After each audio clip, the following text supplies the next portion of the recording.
منبر جهانی. خدایا دین تو توحید و سنت که خالص باشد از هر شرک و بدعت، نشاید جز به آستان تو سجده، نزیبد جز بر تو اشک ذلت. پیام دین حق از تاج منبر بیفشاند جهانی بذر شوکت. شکست هر بت و هر بت نمایی، نماد عزت دین است و دولت.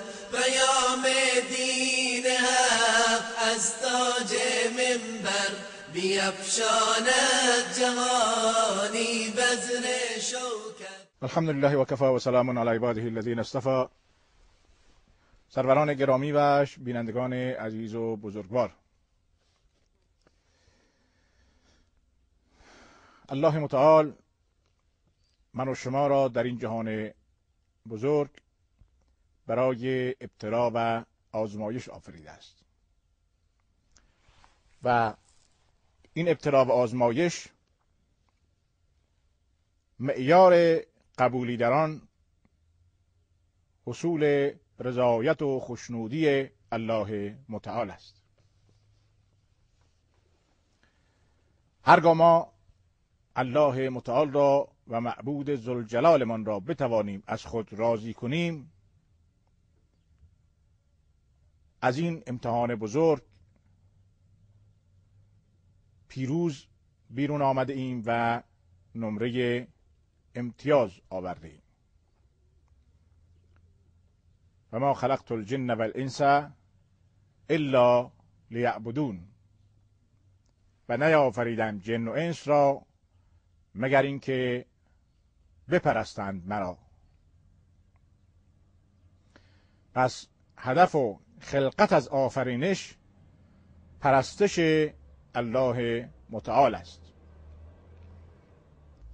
و خداوند متعال برای اینکه من و شما بتوانیم ذات او تعالی را از خود راضی کنیم، تمام زندگی ما را وابسته به برنامه‌ای کرده است که اون برنامه اسمش دین و در مورد ما امت محمدی صلی الله علیه و آله و سلم دین اسلام است و شریعت حضرت محمد مصطفی صلی الله علیه و سلم. از لحظه‌ای که انسان بالغ و مکلف می شود و به سن بلوغ می رسد تا وقت مردن، تمام لحظات زندگی ما وابسته به این برنامه است و در هیچ شرایطی ما مرخصی نداریم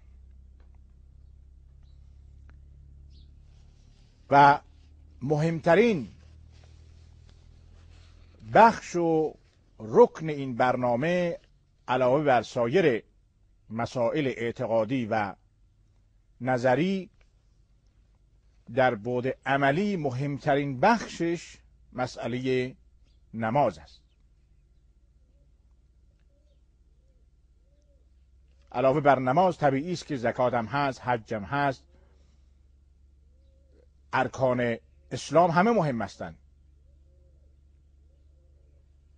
همچنان که ارکان ایمان مهم هستند.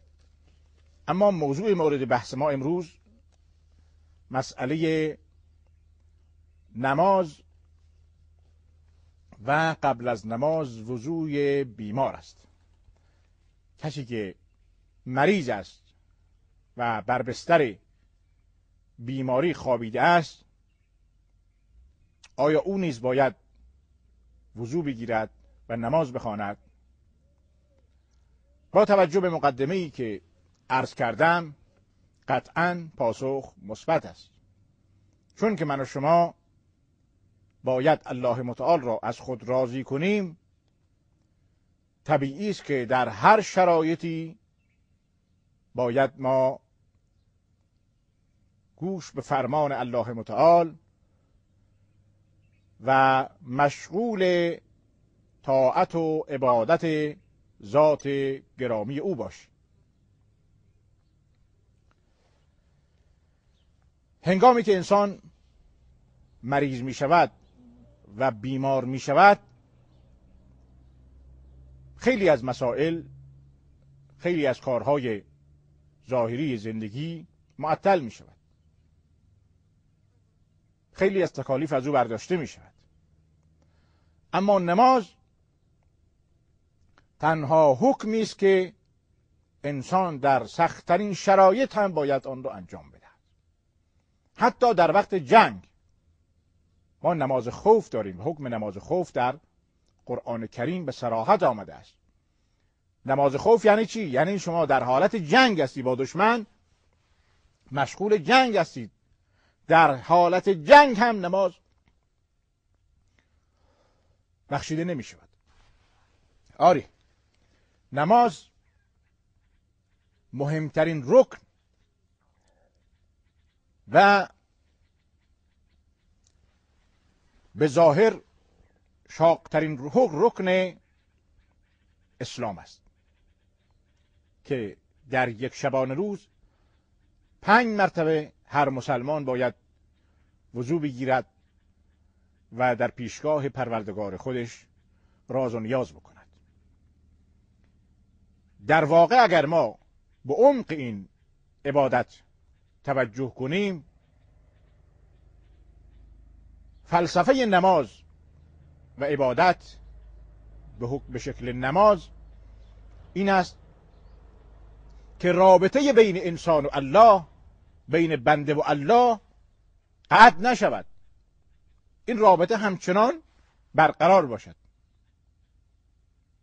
ولله المثل الاعلی.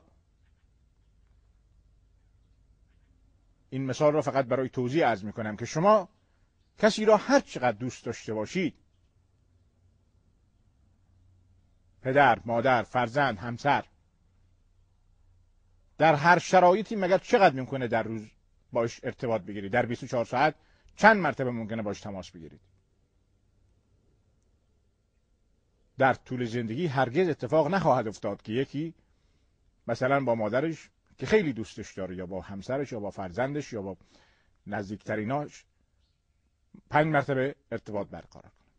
ولی الله متعال من و شما را مکلف کرده که در شبانه روز 5 مرتبه حداقل با الله متعال ارتباط برقرار کنیم و به وسیله این ارتباط صمیمیت خودمون را بین ما و الله برقرار نگه داریم و محبت خود را به الله ظاهر کنیم و محبت الله رو نسبت به خودمون جلب کنیم.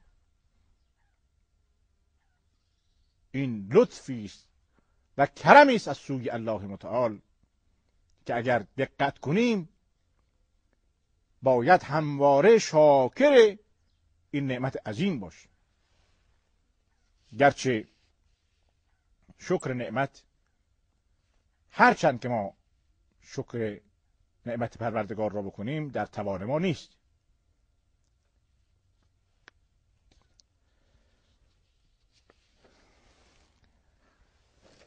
لئن شکرتم لازیدنکم. اما پاداش شکر نعمت این است که ما وقتی که شکر نعمتهای الله را به جای میاریم، خداوند متعال نعمتهای خودش را بر ما بیشتر میکند.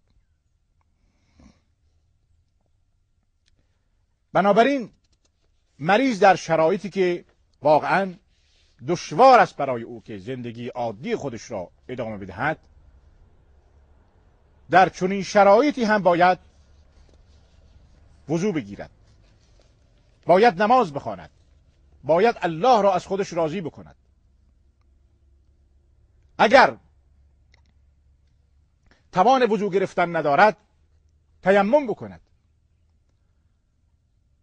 جایی که اگر عضوی شکسته، گچ گرفته است، بسته است، نمیتواند بشوید، فقط مس بکشد.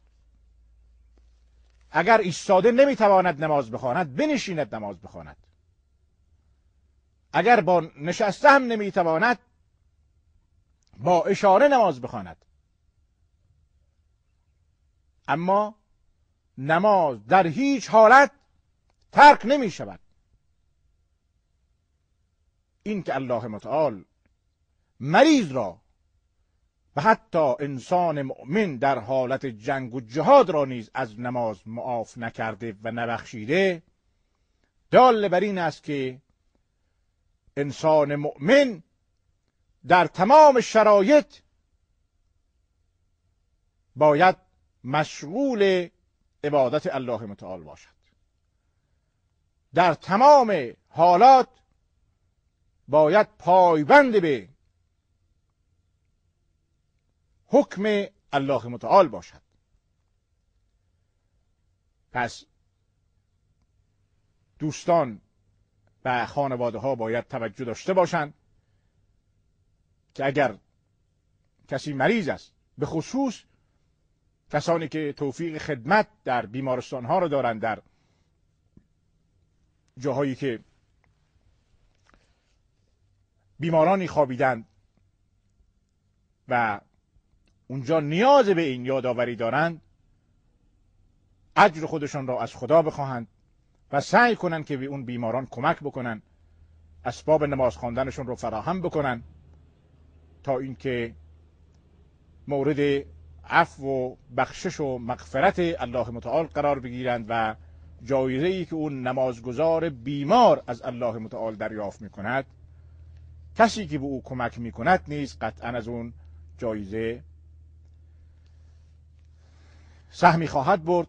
و خداوند متعال امیدوارم که من و شما را و همه کسانی که اهل ایمان هستند را همیشه از نعمت سلامتی و عافیت برخوردار بگرداند و تا زمانی که زنده هستیم در زندگی ما برکت عنایت کند و هرگاه که خواست ما را از این دنیا ببرد با سلامتی و عافیت از دنیا ببرد.